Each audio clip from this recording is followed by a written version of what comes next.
Hello, and a warm welcome to our show, Love Athletics. In this program, we bring you the latest highlights from our sport with expert input from different continental areas. And we're delighted to have back as our guest Turkish journalist Şevket Erbay. Hello, Şevket. Lovely Hello, to see you again. Big thank you hello, for joining us. hello, Anna. Thanks for having me. Lovely to see you again. Always. So, at this time of the year, athletics action is mostly from cross country. So we'll start with the latest news from the World Cross Tour, but also talk about notable road races as well as the national games of China, and check out some recent news from our sport before concluding with the Athlete of the Year awards. So here we go with cross country.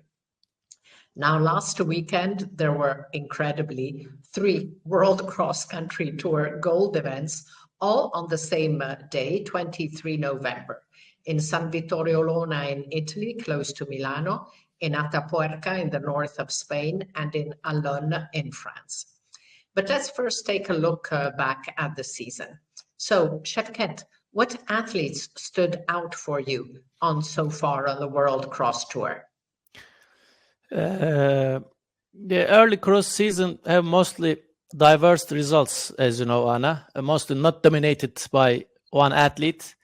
This season, I think, also is an exception. I spotted one lady, the young lady, African youth champion, Cynthia Chepkuri. Her Cardiff victory in November 8 was eye-catching achievement, I think. She's looking a good cross-country runner. Also have a potential to step in onto Baptiste Chebet's way, a similar way. In a relatively short course, she ran in the seniors race in Cardiff, around 6 kilometers, I think. But still, she cleared 20 seconds ahead of closest rival. That's a good achievement for her. Also, and 17 years old. Yeah, it's just a 17 years old, as I said, African under 18 champion. Also, I spotted former European champion Jan Schrupp.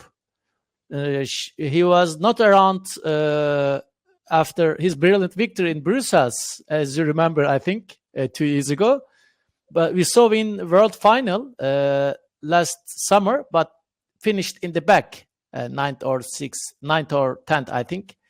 But he was back again, timely, just before the European cross country. He competed against strong Ethiopians.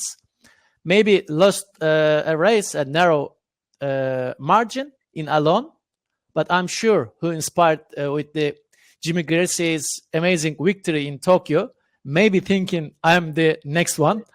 Let's see what he will do in European cross in Lagoa in a few weeks. That's my curiosity about him also, Jan Schrupp. And of course, brilliant Italian Nadia Battocletti, who got the victory in Atapuerca, just we saw in the picture right now. Hard course and historic race, but she likes the historical ones. She was unrevealed in Antalya last year, the European cross, but I'm sure she will have many years to success, especially in the cross as a cross-country runner.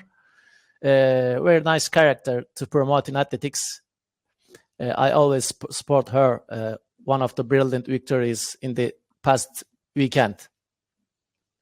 Thank you, Şevket. Yes, Nadia Battocletti really loves cross country. So let's talk in more detail about Atapuerca. As you already pointed out, Nadia running in only her second race after the Tokyo World Championship. She had competed over 10K in Trieste in October. She took a clear victory, 13 seconds ahead of 19-year-old runner-up Sheila Jebet of Kenya. And it was her first victory in Atapuerca in 4 participations. And she will compete in Lagoa at the Eurocross on 14 December.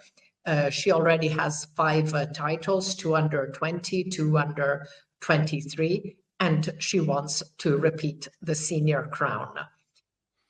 The men's race was won by Kenya's Matthew Kipsang, who took his 3rd World Cross Tour victory this month after Cardiff on 8 November and Soria on 16 November. And again, as in Soria, he outsprinted Burundi's Rodrigue Quizera, just as he had done before. So Kipsang now leads the men's standings so far, while among the women, Ethiopia's Spain-based Likina Mebwa tops the standings with 2 wins in Amorebieta on 19 October and Soria on 16 November, as well as a 3rd place in Italica on 9 of November.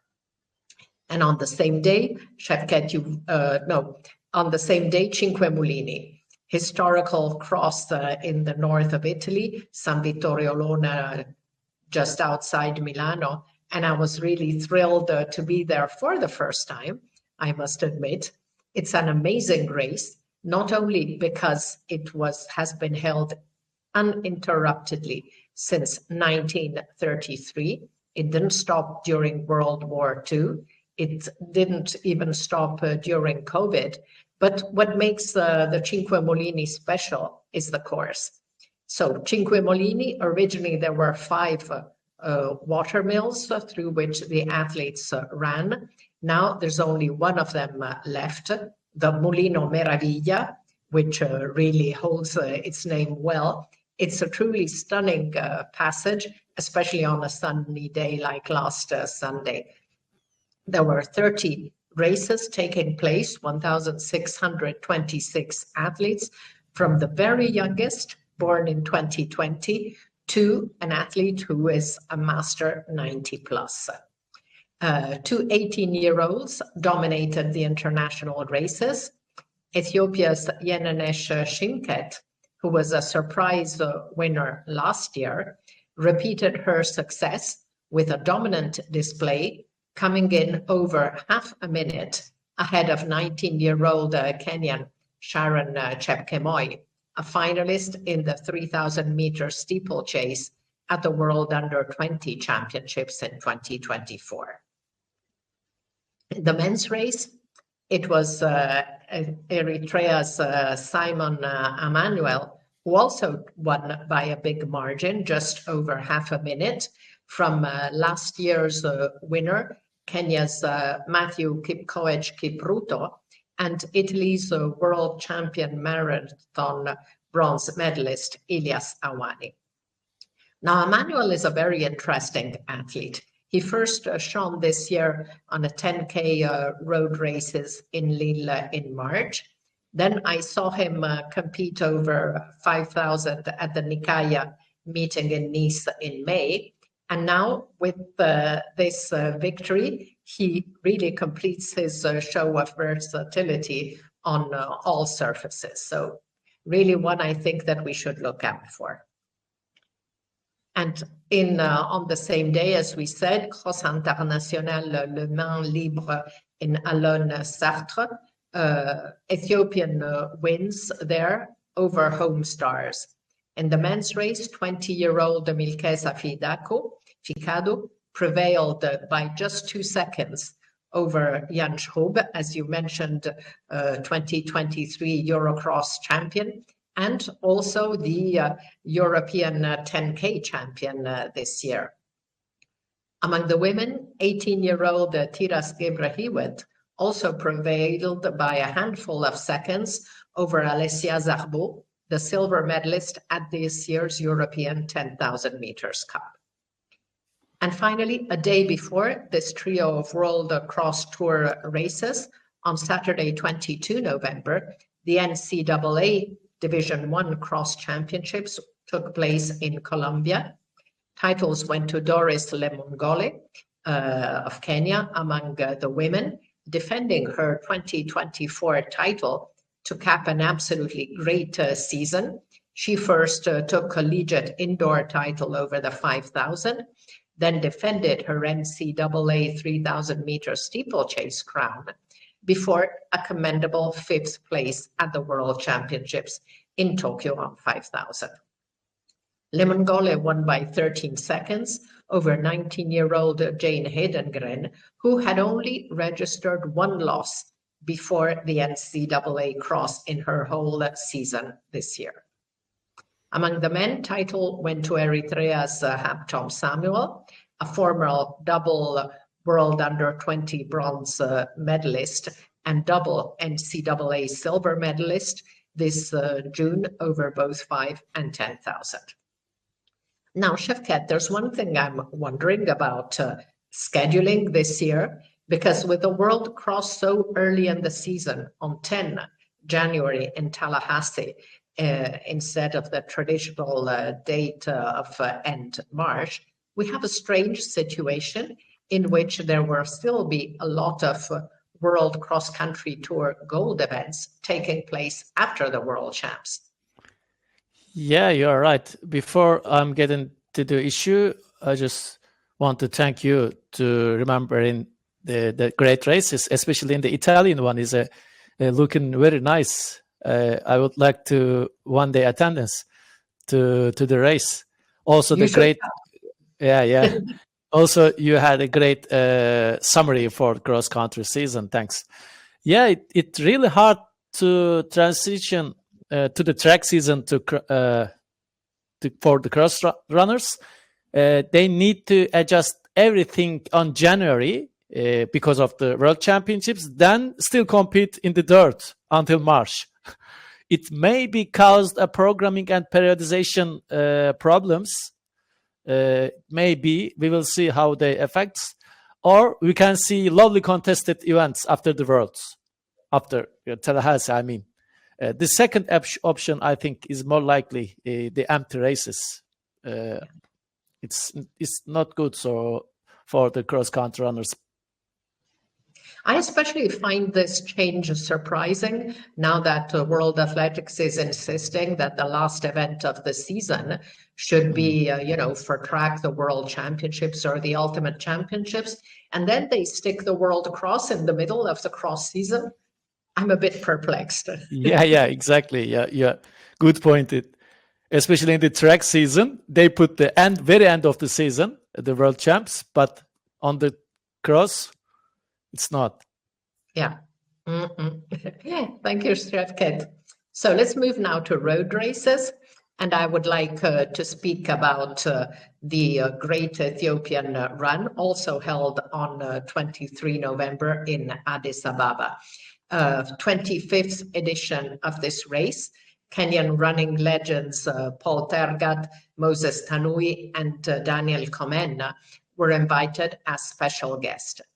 Titles went to two 20-year-olds, multiple World Under-20 Championships medalist Melknat Gudu among the women, while the men's race went to Yisma Dillu, who was the winner of the Cardiff Half Marathon in early October. But what makes the Great Ethiopian Run really special is the many thousands of runners participating in Africa's biggest 10K road race.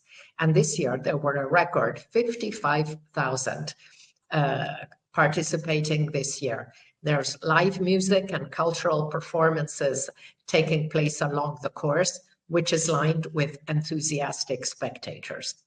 So Şevket, we said that you should come to the San Vittorio Lona for the Cinque Mulini, but I think we should also both try to go to Addis for the Great Ethiopian Run. Yeah, sure. Who doesn't want to be in there?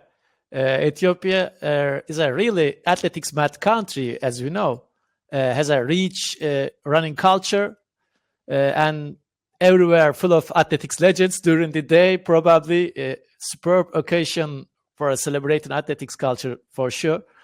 I much prefer to meet one and only Tirnesh Dibaba. I never meet her personally, but even I'm not mentioning the great emperor of Haile. Haile is around every time.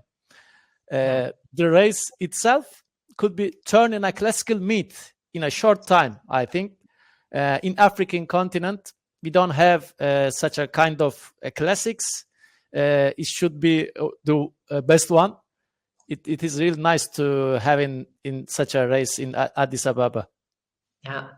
And I remember at the 2008 African Championships, the atmosphere was always good, but during the 5 and 10K races on track, the whole stadium, they were singing, dancing, chanting throughout these two races. It was crazy, so some countries go wild for the sprints, but in Ethiopia, it really is long distance country, and the atmosphere was magic.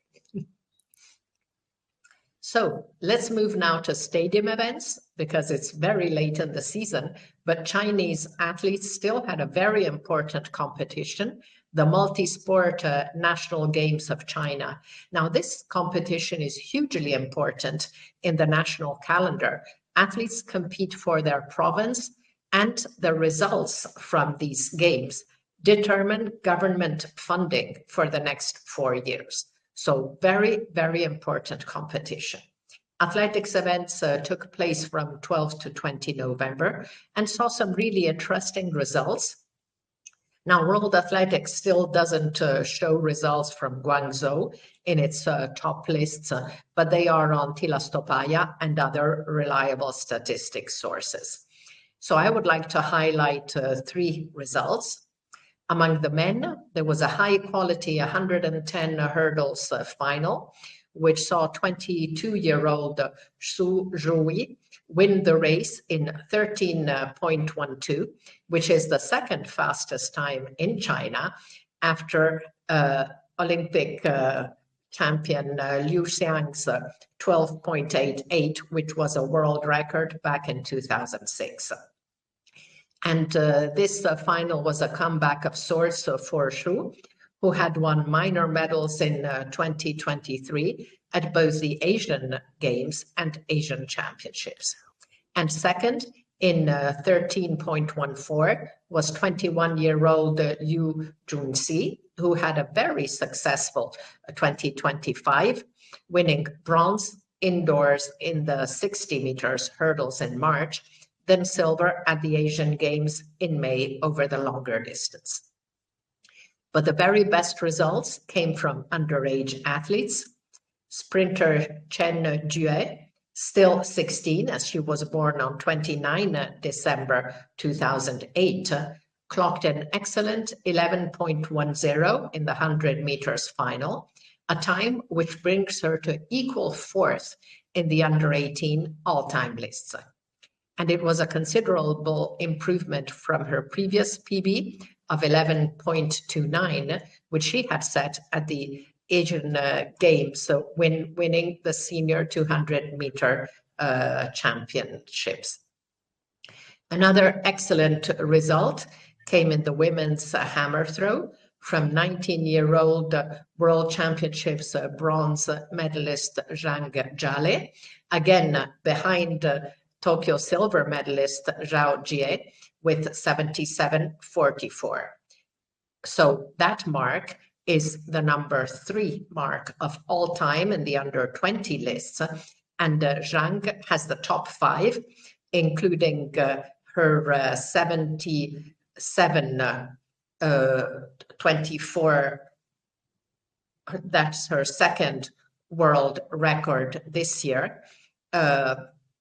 Sorry, it was Zhao Jie who won in 77.44.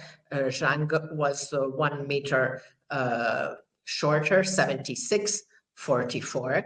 And that is the 3rd mark of all time. Zhang has, as we said, the world record of 77.24. And she took the World Championships bronze with 77.10. And the other big news from Guangzhou is that 2 very famous and influential Chinese athletes, both now aged 36, announced their retirement after the National Games: shot putter Gong Lijiao and sprinter Su Bingtian. Now, Gong, who had just won her fifth consecutive title, had a hugely successful career. She has a full collection of Olympic medals, including gold in Tokyo 2020, 2 world titles, and she won medals at every single one of 8 consecutive world championships between 2009 and 2023. Now, Su Bingtian, whose outdoor global medals both came in sprint relays, an Olympic bronze in Tokyo 2020 and a World Championship silver in Beijing 2015, also boasted a world indoor 60-meter silver from 2018. And he was also not as successful as Gong, but a very important figure for athletics in China. Now, Şevket, both Gong and Su were monuments of our sport. Now, how would you like to remember them? Yeah, you're completely right. These two were the maybe foremost figures in Chinese athletics in past decade. Li Jiagong, the only person to have 5 consecutive golds in any event in the Chinese games, national games, which held since 59. Very long-rooted event, but no other athlete to make it even 4, not 5. It's really impossible to rule China for 16 years in athletics, and she did it. And not only China, also ruled the world for years in shot put. 8 World Championships medal, 3 Olympic medals, including silent gold in Tokyo, of course, 3 Asian Games titles, many more. She was absolutely treasure for the big nation, China. Just checked her bio, Anna. She was surpassed a 20 meters mark in 14 seasons in total. Just crazy. Yeah. On the other hand, Su Bingtian also great champion and the Asian record holder, of course. He was some unlucky because of sprinting is so dominated by the American continent. It restricted his possible global medals. But still, he made a history to break first Asian man to break 10 seconds in 100 meters, of course, and brilliantly contested in the World and Olympic finals. I think she both got the Olympic final and World final at least once. And he was most talented indoor runners, one of the indoor runners ever, all time, because of the amazing starting reactions. It also got the world title in indoor. Wishing both of them to happy retirement. Thank you. And, while Gong was more successful on an international level, still Su was very important because he succeeded in an event in which Chinese were not known for having success. This is a little bit the catch-22. In Kenya, the public expects gold medals from distance runners. And in China, they kind of expect gold medals from throwers, but they didn't expect a sprinter. And this is also why Liu Xiang was such a magic figure, because he excelled in a sport, in the hurdles, in which China had not been so good that far. So this is why, even though for us on an international level, you may think, but Su was not as important as Gong. But for China, he definitely was. Not in China, as I mentioned, in Asia. He also written the history because he first break a man to 10 seconds. 10 seconds is a huge class for athletics. Also, I can say maybe about the Chinese games. I have some words also about it. You summarized well, but also I can make some contribution maybe. Zhao was good in hammer throw, as you said. She produced in the competition, in the Seoul competition, plus 76 throws in one final. That's a great intensified effort in one race. In the men's 800, new Chinese record broken there.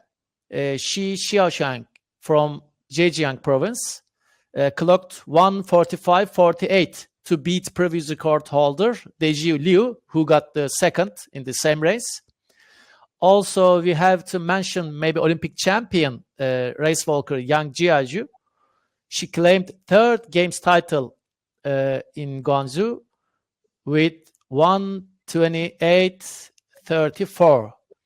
It's a huge achievement also. She got Olympic gold and now third consecutive National Games of China title on her belt.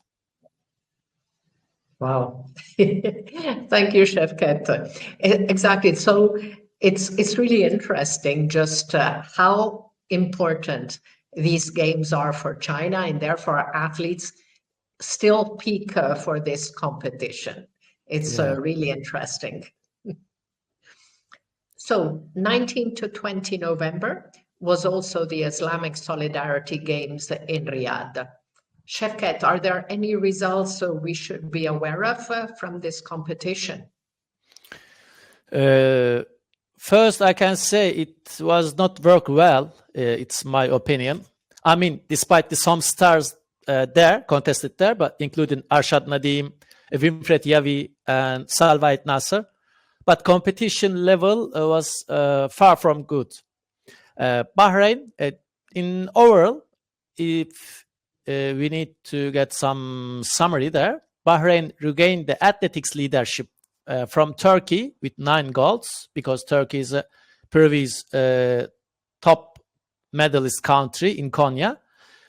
In Bahrain, Edidiong Odiong secured sprint double, 100 and 200, and she broke the games record in 100 meters with 11:17.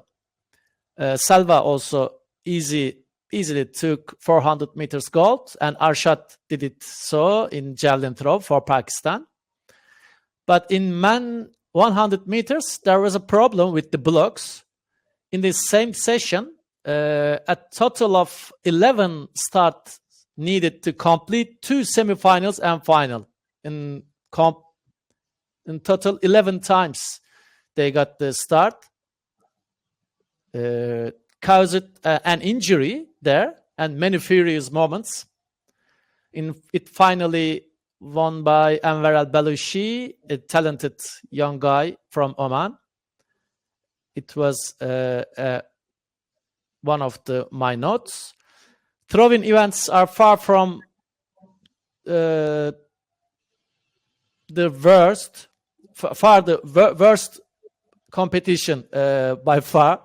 Terms of performances, I mean, very weak competitions, but nothing to say. In the jumping events, Uzbeks did really well, Uzbekistani athletes, and also Turkish team has got some achievements there, like Berke Akçam won 400-meter hurdles, but of course, absence of Abderrahman Samba of Qatar.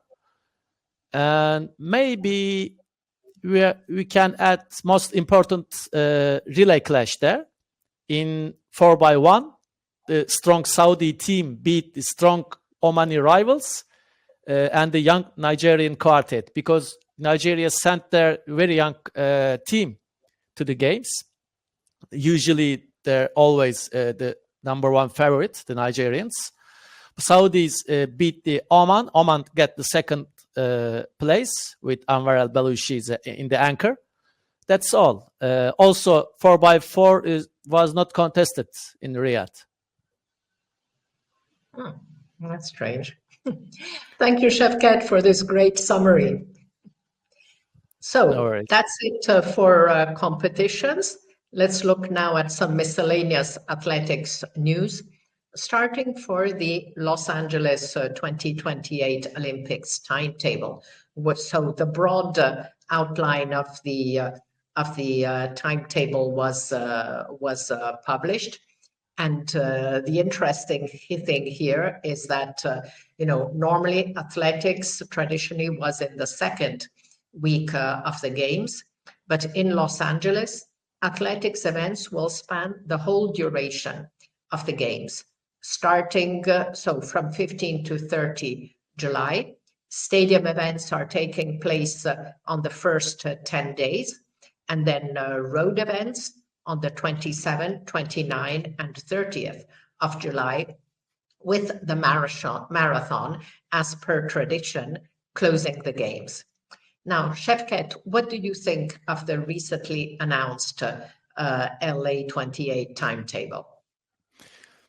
In my private life, despite I never have an American type of mentality, meaning commercialized thinking, I welcomed the new program. I can say it. It's looking good for athletics lovers. Almost every day we will have a competition, and athletics dominate the headlines during the Games. That's all. And what do you think in particular about the fact that the women's 1,000 meter final will be on day one, meaning that the athletes will compete in 3 rounds in one day?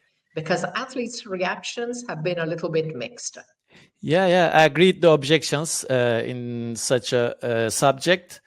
I don't think it's a good idea to put all 3 rounds in one day for female sprinters. If you are trying something new, why are you choosing on female athletes? And at the Olympics, it should not be highest level of competition. I think it's too much pressure in one day for the ladies. I dislike. Yeah. Mm-hmm. Now, another thing to note about the timetable is that the program seems to rule out the possibility of a double on the 400 flat and the 400 hurdles for Sydney McLaughlin-Levrone, because the semi-finals of both these events are taking place in the same session. Yeah.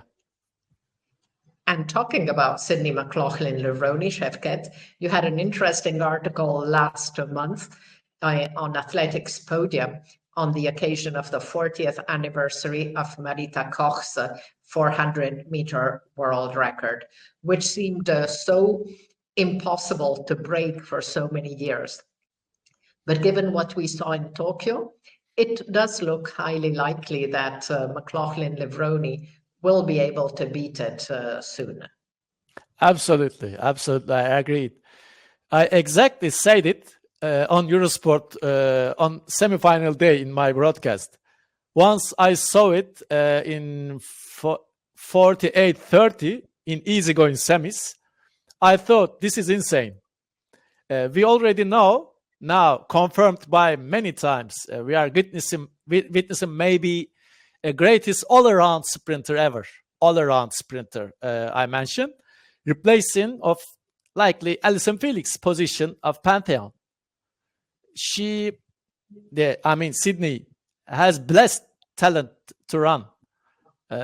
I'm sure she will break it soon. 400-meter record. Even Marita Koch bets it, I guess. Yes, I think so. She had it for 40 years. I think she's ready to let go. Yeah.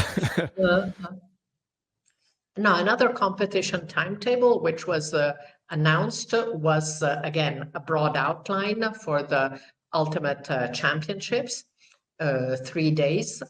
And again, there's some changes to traditional order. Now, for example, the women's 4x400 relay is closing day one. Now, in traditional athletics, the 4x4 relays are always at the end, but here they close day one, and the final event of the competition on day 3 will be the 200 meters. So, Şevket, anything you would like to point out about this timetable? Actually, I didn't have a detailed look at the timetable, but I like the idea most, the Ultimate Championship idea, bringing the best of the best together. It will be great for athletics, I'm sure, but good format, good city, the Budapest, and good campaign. We will see how it goes. I still have issues with the events because I still find it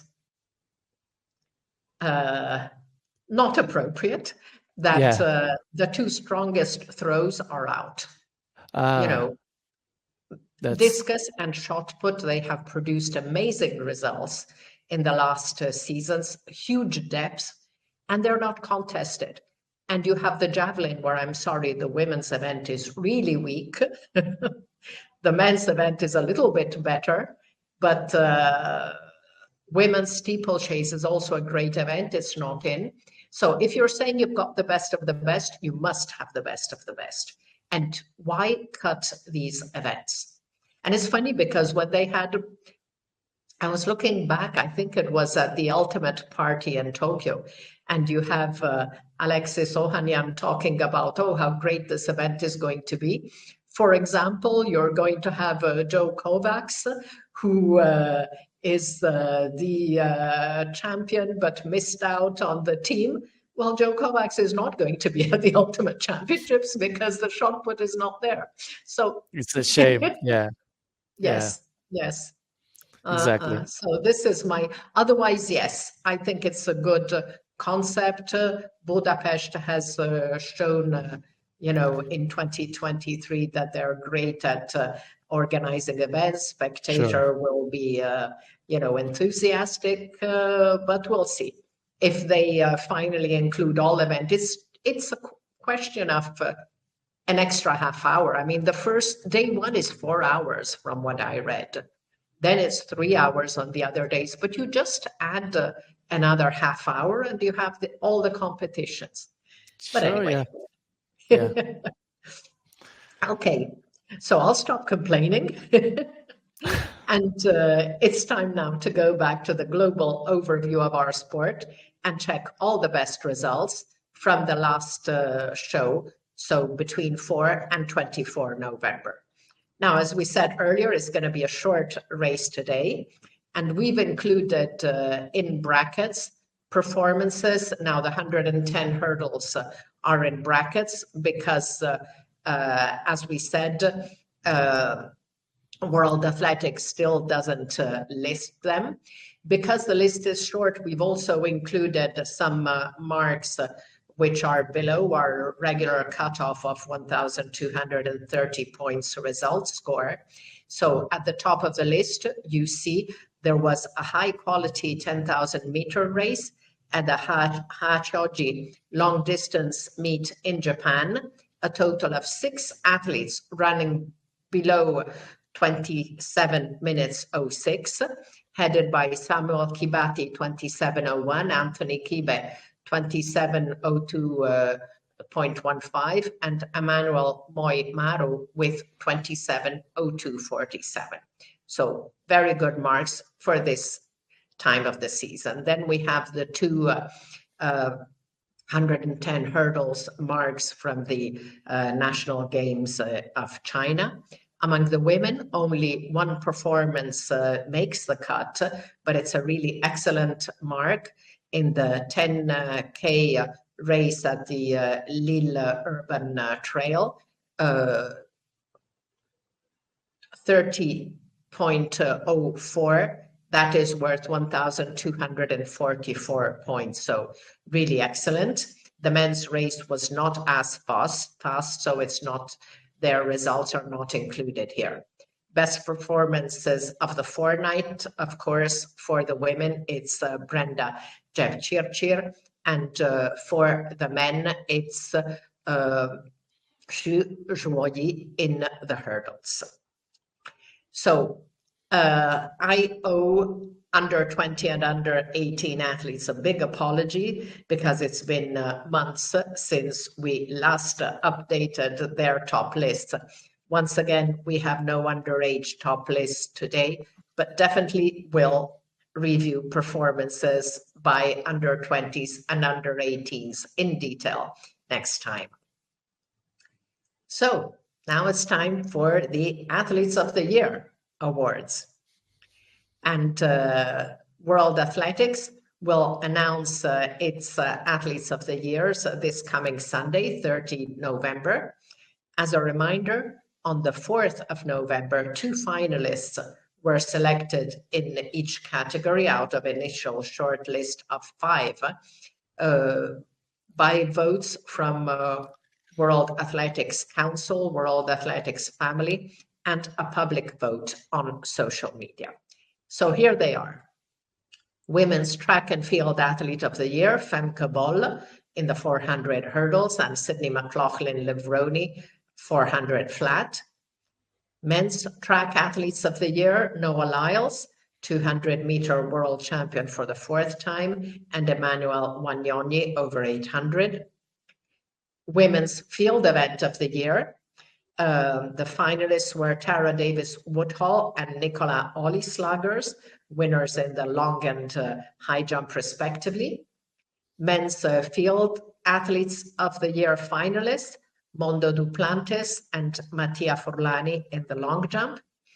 Women's Out of Stadium Athlete of the Year finalists, Perez Jepchirchir, world marathon champion, and Maria Perez, double world champion in race walking. Men's Out of Stadium Athletes of the Year, Sebastian Sawe, winner of the London and Berlin marathons, and Alphonse Simbo, winner of the World Championship Marathon, and an incredible photo finish. So, Şevket, who are your track athletes of the year, male and female? Okay, I've got my choices. Some of them agreed with the World Athletics, some of them not, of course. This is personalized choice. Track athlete of the year for me in female side, Beatrice Chebet. She's the best of the year. I mean, maybe can say last couple of years she's best of the year, not only 2005. Broke world record in 5K and took double gold at the World. It's enough. When I was in commentary booth during the race, I really acknowledged how she controlled the race from start to the beginning. Beatrice he clearly has everything to manage to win a distance race. Courage she got, speed, tactics, stamina. She seems like a longer distance version of Faith Kipyegon for me. And the track athlete of the year, male, Busan Kebinapchipi. I choose Busan, maybe surprise package of the year, but deserved to my award. Turned a hero in Tokyo with a spectacle gold in 400 meters by breaking national record. Not once, but twice. Semi and final. Then in the 4x4 final against United States and the torrential monsoon rain, defeated all of them to get the second gold. I claimed before the final in their broadcast, Botswana was going to break to world record in 4x4, but rain prevented them to doing so. I think. Anyway, they can still do it in next year in Gaborone because in front of home crowd because of the world relays. And if they do so, Busan will be their key man, I'm sure. That's why the Busan Kebinapchipi is a male athlete of the year in track. I agree with you because I had a dilemma between Kebinapchipi and Rai Benjamin, who really ran some exceptionally high quality races. Yeah. But Busang is, as you said, the surprise package. He also defeated Rai Benjamin in the very last leg. Exactly, that clinches it. And the way he won both races with this incredible burst of speed in the final meters. So I agree. For me, my two finalists were Kebinapchipi and Benjamin. And I agree. Kebinapchipi beat Benjamin. Okay. Now, how about your field athletes of the year? Field, you said. Okay. In the women's side, I choose Valerie Alman. She do everything in recent years, more or less since 2019 maybe. Still did not took the great attention in the athletics world, sadly. Bad fate for the throwers, I think. You also said about Ultimate Championships, the same.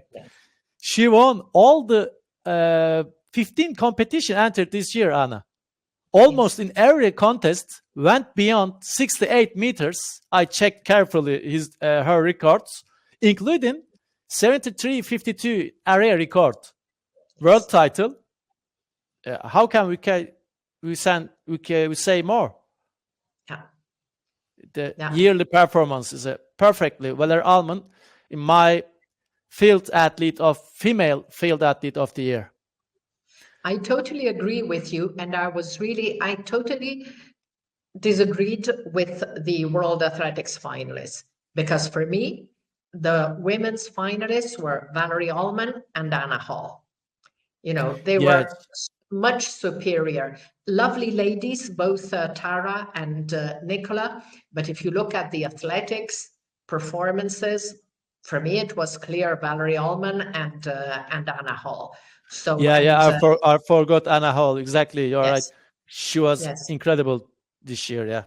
Yes. Mm. Nothing special to add in men's side. I'm a bit annoying about his superiority, I think, but this is the fact. The Mondo Duplantis, he's out of the world, and will be there probably upcoming 3 or 4 season. He's number 1 in the world at the field, or at least at the field, of course. Yeah, definitely. No, Mondo is out of question. And Şevket, what about your out of stadium athletes of the year? Out of stadium, I choose 1 Spaniard and 1 Kenyan. A usual suspects Kenyan in the out of stadia. The Spaniard, Maria Perez, the diminutive race walker, has got the Olympic gold actually in Paris, but still didn't finish at the 2024 games the way she liked, because get the Olympic gold with team event. And she was proved once herself who is the princess of the race walking. I watched and commentated every step of her both races at the World, and closely witnessed to her greatness. Maravilloso. Yes. Yeah. Other one, Sebastian Saue. He was out of main window due to no participated at the World Championships in Tokyo, but still able to get best award from me. Winning London and Berlin marathons in very same season is a rare feat, and puts him top of the road running circuit. In the last 3 seasons, he's transformed a fully accomplished star, road running star. Probably we will closely watch him in 2026. Yeah, definitely. Mm-mm. No, I totally agree. Well, for me, again, I totally second your choices, Maria Perez and Sebastian Saue. And finally, out of all these champions, who are your overall athletes of the year? It seems clear, actually. 2 world record breaking world champions should be crowned as the best of the best. Mondo is in his ruling kingdom, as Beatrice writing a new passage in the distance running. That's simple. Mondo and Beatrice. Absolutely. 2 barrier breaking athletes, both of them.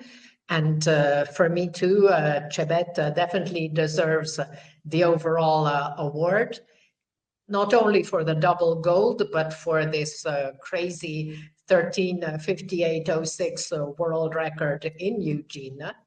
And among the men, I mean, come on, Mondo, 4 world records, what more? Yeah. Nothing, I think it's equal. Break in 14 minutes. It's equal to 6:30 in my yes, Vivo yes, aspect. yes, definitely. So two great athletes, and I actually think both of them should have been athletes of the year last year. But this is my personal choice.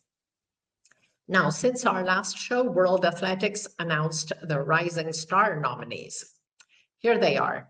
Among the men, Kenya's Fanuel Kipkosgei Koech, still aged 18, moved up from 800 to 15,000 and exploded on the world scene, setting world under 20 record of 327.72 in just his second race at the distance, following it up with impressive performances on the Diamond League circuit. Unfortunately, he faded away due to inexperience in Tokyo. But his 17-year-old compatriot, Edmond Serema, was on the podium in all his 3,000-meter steeplechase races in 25, except for the very first one, Xiamen Diamond League, when he was fourth, and he concluded the season with a runner-up spot at the Diamond League final and the World Championships bronze at 17, so very good. And the final nominee was Ethiopia's Binyam Mehari, who set the world under 20 short track record over 3,000 meters with 7:29.99, and also climbed to number 2 in the under 20 all-time lists at 5,000, placing 5th at that distance in Tokyo. Among the women, the Rising Star nominees were Ethiopia's Birke Hailom. She has excellent since she was 16 years old. And this February in Liévin, she set the under 20 world record over 3,000 meters with 8:25.37. And that is the best ever mark, both indoors and outdoors. She is accompanied by two exceptional Chinese throwers, 17-year-old javelin specialist Yan Zhiyi, who always throws with the senior implement and continues to dominate her event. She trusts the top 7 under 20 marks of all time and set 2 under 20 world records this year, bringing the mark to 65 meters 89. And alongside her, another exceptional underage Chinese athlete is 19-year-old hammer thrower Zhang Jiale, who also set 2 world under 20 records, culminating with 77 meters 24. And she took, as we saw earlier, bronze at the World Championships in Tokyo with just 14 centimeters less. Now, Şevket, who are your rising stars? I picked up Edmund Serem and Yan Zhiyi. Honestly, the concluded season, 2025, was not so fruitful for the age groups. Athletes did not witnessing amazing performance from them, comparing with the previous ones. But if we needed to choose someone, I voted for Serem and Zhiyi for sure. Zhiyi is emerging new potential throwing new superstar for China. Li Xiaogong, the outcomer, then incomer Zhiyi, reaching almost 66 at javelin throw as just 17 years old. No words to explain her talent. If she stays healthy, we will watch from her maybe senior records in very soon, putting Absolutely. her name ahead of the rest in 2025. Edmund Serem's world medal in his age is a great achievement. Also gives some hope for Kenya to get back to level, because they lost the top position of their premium event recently. After long suffering years, maybe there's some light for the Kenyans. Edmund. Yeah, definitely. I always say that Edmond Serem has been trying single-handedly to, fly the flag for Kenya in the 3,000 steeplechase because his older compatriots are really not at the level they used to be. But Edmond is very, very good.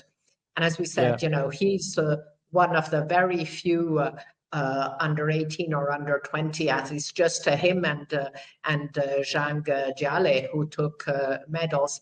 Yan Zhiyi, she was not entered. The Chinese because of Federation the considered age her too restrictions. young.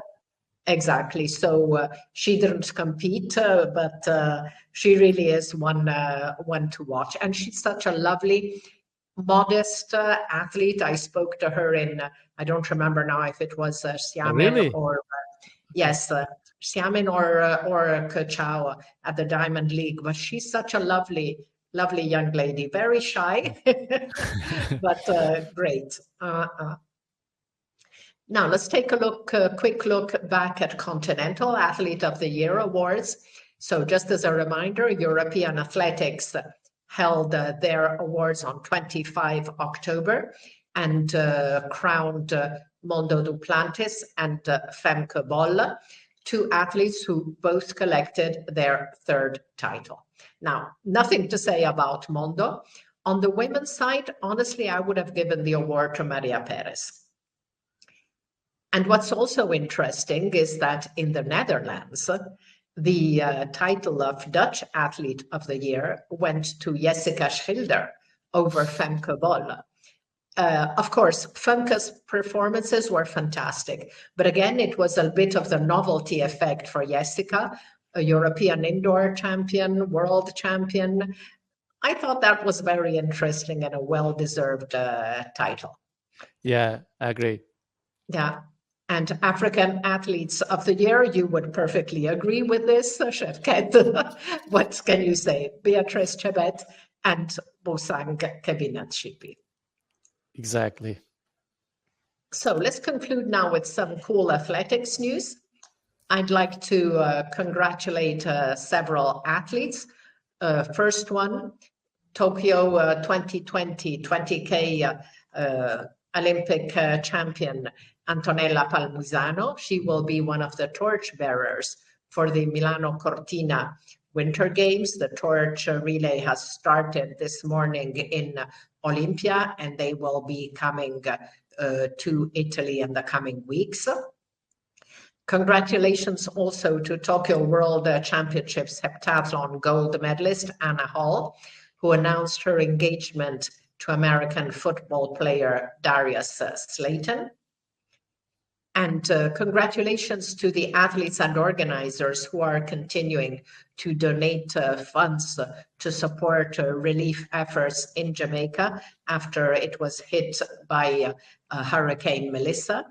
They include the Euro Meetings, who contributed to Shelley Ann Fraser Price's Pocket Rocket Foundation, while the Memorial Fund Dame made a huge donation to the Usain Bolt Foundation.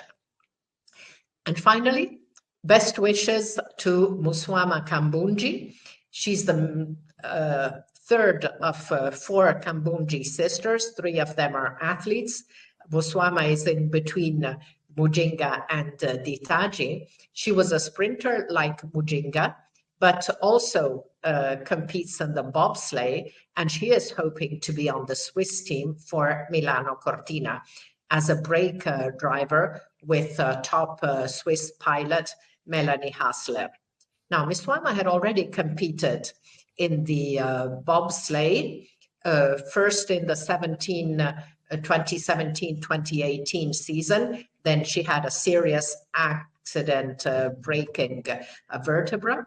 And this year, she's already competed with Melanie Hassler at the Lake Placid World Championships in the two-man bob in March, and they placed seventh. So we'll see. There's competition to pair up with Hassler, but the Kambunji sisters are not ones to shy away from tough challenges. So up Muswama. Can put here maybe some fresh news. Mujinga Kambunji also gave birth a baby boy 2 days ago. Just also congrats to Mujinga. Yes, congratulations to Mujinga. Unfortunately, she skipped Tokyo, but she had now the pleasure of having her baby boy. So that's lovely. So that wraps up our review of the athletics news of the past weeks. Let's look now at upcoming events as we reach the end of our show. The list is a little short. Starts with cross on the 30th November, International Warande Cross in Tilburg in the Netherlands, Cross Tour Silver. On the 30th of November, also the Shanghai Marathon. 6th of December, cross-country tour gold event in Chepsaita Eldoret in Kenya. The following day is the Valencia Marathon, the last big marathon of the year. 14 December is the Spar European Cross Country Championships in Lagoa. Now, I read yesterday that Jakob Ingebrigtsen will be competing there, so that's great news. I hope he's fully recovered from his Achilles tendon issues. 21st of November, International Cross in Venta de Baños in Spain, another gold leg. That day is also the Bangsaen Half Marathon in Chonburi, Thailand. The following week, 28 December, International Cross in Amurrio in Spain, a silver leg. And then we have the traditional St. Sylvester road races. The most famous one is the Corrida do São Silvestre in Sao Paulo, Brazil. It's going to be the 100th edition. And there's also a very successful race in Madrid, the San Silvestre Vallecana. And in January, as we said, the World Athletics Championships take place on 10th January in Tallahassee. And after that, the World Cross Tour will pick up again. And the indoor tour will start in Boston on the 24th. So still quite a few things to look out for, even though it's a bit of a rest period for the athletes, and except the cross, and for some of us. So still lots of action to enjoy. So we're now at the end of our program, and it was brilliant having Şevket back with us on the show. Okay, it's my pleasure, dear Anna. Until see you next time. Goodbye. Thank you so much, Şevket. Thank you all for watching, and see you soon on Love Athletics. We will be at the World Athletics Awards on Sunday, and of course, we'll post interviews from there. Then the next full Love Athletics show will be recorded around 11 of December, and so after the Valencia Marathon. And there we'll be back again to look together at the highlights, comments, and analysis of what's been happening in our sport over the past fortnight. So thank you again, Şevket. Thank you, everyone. Have a great week.